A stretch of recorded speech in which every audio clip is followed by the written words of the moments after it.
సంచారమైన తన గృహమున గుంజని మహీసురుల చేత నిధి దేవతా మందిరమున అమ్మని శ్రేష్టంబు ప్రవేశంబు చేయించి అదియను 10 దినంబు 8 బారుగల సువర్ణంబు కలిగించుతుండు అని ఈ రీతిగా ఈ యొక్క మూఢజనులు చూసి ఆ యొక్క శ్రీకృష్ణుడు చూసి నవ్వి ఇతడు మణిని ధరించిన సత్రాజిత్తు కానీ సూర్యుడు కాడు, ఈయన ఆ సమంతకమని మెచ్చుకున్నాడు కానీ సూర్యుడు కాడు అన్నాడు. సత్రాజిత్తు కూడా సంపదలతో కూడి శుభాచారాలు పాటించే తన ఇంటికి వెళ్ళి ఆ మణిని బ్రాహ్మణుల చేత తన పూజ మందిరంలో ఉంచుకున్నటువంటి వాడై తర్వాత ప్రశ్న ఆ మణి ప్రతిదినము 20 బారుల బంగారాన్ని ఇస్తూ ఉంటుంది ఆ సమంతకమని. ఏరాదేలటి బసుమతి ఆ రత్నము పూజ్యమానమగు అక్కడ రోగ అరిష్ట సర్వమాయిక మారీ దుర్భిక్ష భయము బాను నరేంద్ర. పరీక్ష మహారాజా, ఏ రాజైతే ఏ దేశంలో ఏ రాజు పరిపాలిస్తూ ఆ రాజ్యంలో ఆ రత్నం పూజింపబడుతుందో ఆ యొక్క సమంతకమని ఎక్కడైతే ఉంటుందో అక్కడ రోగాలు కానీ అరిష్టాలు కానీ దుర్భిక్షాలు కానీ ఏవి ఉందో రోగాలు అంటురాలు కానీ ఏవి ఉండవయ్యా అని చెప్తున్నాడు.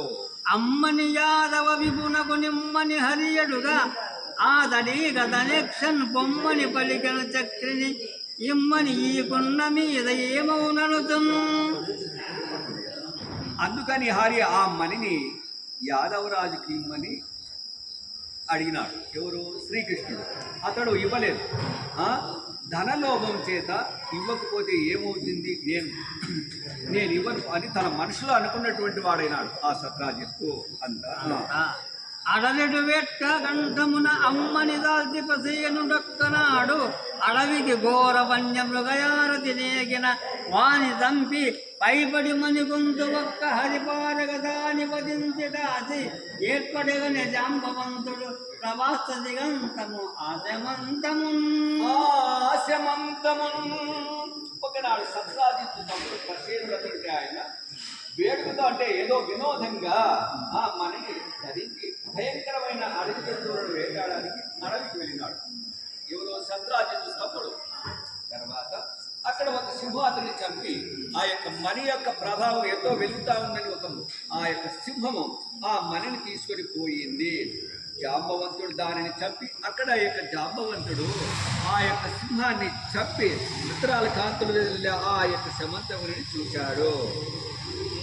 కనిజాంబవంతుడామని కొనిపోయి సమీప శైల గుహదొచ్చి ముదంగున తన పూరిని సుతగునికి ఘన కేరీకముందుకము పరీక్ష మహారాజా, మణిని చూసిన జాంబవంతుడు దాన్ని తీసుకుని దగ్గరలో ఉన్న తన కొండగుడుకు వెళ్ళిపోయి తన ముద్దుల కూతురికి ఆడుకోవటానికి బంతిలా ఒక వినోదంగా ఒక ఆట బొమ్మలాగా తయారు చేసి పెట్టుకున్నాడు. ఎవరు? జాంబవంతుడు. అంత సత్రాజిత్తుడు తన సహోదరుని ఈ విధంగా అక్కడ వెళ్ళిపోయిన తర్వాత ఇక్కడ సత్రాజిత్తు ఏం చేస్తున్నాడు? తన తమ్ముడైనటువంటి వాడు అడవికి వెళ్ళినాడు, ఏమైందో అని ఆలోచన చేస్తున్నాడు.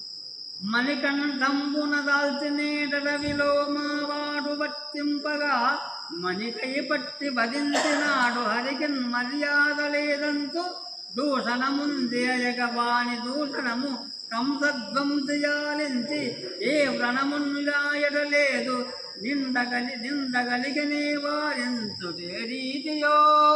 ఇక్కడ కథలో ఏమవుతుందంటే ముందేమో పోయినాడు సత్రాజిత్తు దగ్గరికి, శ్రీకృష్ణుడి దగ్గరికి పోయినాడు. ఇది లోకోత్తరమైంది కదా మాకిమ్మని శ్రీకృష్ణుడు గౌరవంగా అడిగినాడు. సరే నేనెందుకు ఇస్తాయా, నేను ఇంటికి తెచ్చుకున్నాడు, ఇంటికి తెచ్చుకున్నాడు. ఏమైతుంది? ఎవరు? నువ్వెవరు? ఒక సామాన్య మానవునిగా తలంచుకున్నాడు. ఎవరు? సత్రాజిత్తు తెచ్చుకున్నాడు, ఇంటికాడ పెట్టుకున్నాడు. ఆ యొక్క తమ్ముడు ప్రసేనుడైన ఆయన అడవికి పోయినాడు. అడవి వినాడు, అక్కడేమో ఆ యొక్క సింహం చంపి తీసుకున్నాడు. ఆ సింహాన్ని చంపి జాంబవంతుడు తెచ్చుకున్నాడు. తన కూతుకు అంటే తన కూతురికి వినోదంగా కట్టుకున్నాడు. ఇదంతా బాగా జరిగిపోయింది. ఇంకా రాలేదని ఎదురు చూసినాడు. ఇక్కడ ఏం జరుగుతూ ఉంది? ఈ సత్రాజిత్తు ఏమనుకుంటున్నాడు? ఆ రాజు ఆనాడు నేను అక్కడికి పోయినప్పుడు నన్ను ఆ యొక్క శ్రీకృష్ణుడు అడిగినాడు కదా, మరి మణి కోసం హరి మా వాడిని పట్టుకొని చంపినాడు. మా వాడి ఆ యొక్క శ్రీకృష్ణుడే ఈ విధంగా చేసినాడు, మా ఆడిని అపహరించుకోవడానికి మా వాడిని ఈ విధంగా చేసినాడు. అతనికి ఏమాత్రం మంచి మర్యాద అంటే ఆపోహపడతా ఉన్నాడు. ఎవరి మీద? శ్రీకృష్ణుని మీద ఆపోహపడుతూ ఉన్నాడు, నింద మోపుతున్నాడు అని శ్రీకృష్ణుడు దూషించాడు. భగవంతుడిని దూషిస్తే ఏమవుతుంది? సూర్యుని మీద ఎంగిలిమిస్తే ఏమవుతుంది? అది మన మీద. ఆ విధంగానే ఇక్కడ సత్రాజిత్తుకుడుగా తీరని భగవంతుని ఎప్పుడైతే దూషించినాడో తీరని యొక్క వ్యతలకు గురి కావాల్సి వచ్చింది. అప్పుడేమవుతుంది? శ్రీకృష్ణుడు ఆ యొక్క దూషణలన్నీ విన్నాడు. ఓహో, నేను ఏ విధమైన తప్పు చేయలే, తప్పు చేయకపోయినప్పుడు కానీ నాకు నిష్కారణంగా ఈ యొక్క దూషణ సంభవించింది.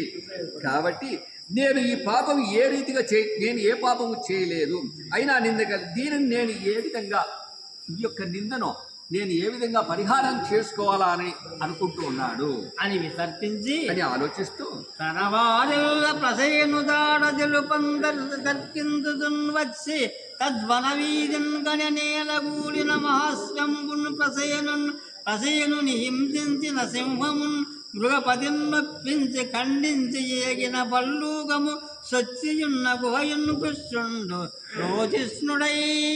ఇంతలో తన వారంతా అందరూ ఆ ప్రసేనుడి దాడు తెలియజేసినాడు. ఇక్కడ ప్రసేనుడు చచ్చిపడి ఉన్న శవం ఇట్లా ఉంది అని తెలియజేసినాడు అన్నమాట.